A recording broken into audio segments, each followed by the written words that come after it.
Selamun aleyküm. Hoş gördük. Selamünaleyküm. Necəsiniz? Ne var ne yok? Vəziyyət ne? Şəhid Adəmin adını daşıyan Paxtıyıq. Atası İkram ata. Telefon əlaqəmiz olmuşdu vaxtilə atayla. İnşallah qismət görüşmək bu günə olub. Ağcabəddən şair ixtiyar dönməz. Allah sizi var eləsin. Allah köməyiniz olsun. Və ata yorulmadan bax bu parkda xidmət eləyir.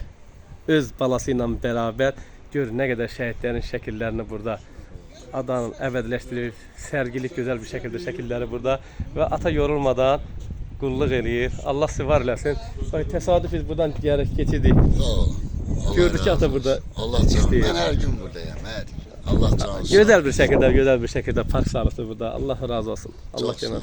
Ata bir kəlmə buyur. Allah razı olsun hamımızdan. Allah şəhidlərimizə rəhmət eləsin. Qazilərimizə şəfa, veteranlarımıza can sağlığı. Ümumiyyətlə bugünkü gündə əyninə forma geyinib müharibədə iştirak edən hər bir oğula bütün Azərbaycan xalqının borcu var. Allah subhanahu. O şəhidlərimizə dəyər verən insanlara da Allah özü dəyər versin. Yolunu irici salamat eləsin. Allah həmişə pis gündən qorusun. Allah hamımıza can sağlığı versin. Sağ ol. Belə ziyarətlərə gəlirsiniz. Allah ziyarətinizi də qəbul eləsin. Ata ilk dəfədir, yəni məlumatım olmadığı üçün sizdən öyrənmək istəyirəm. Bax bunları bildim 41-45-in bəli abidəsi, amma bax bu qadın heykəli bu. O da buradaydı.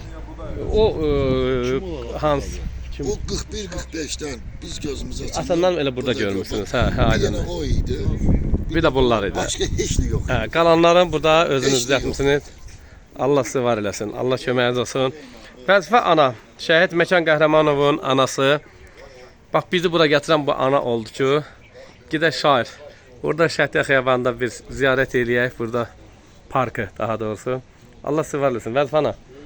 Allah can sağlığı versin. Şəhid Adəm Heydərovun adı.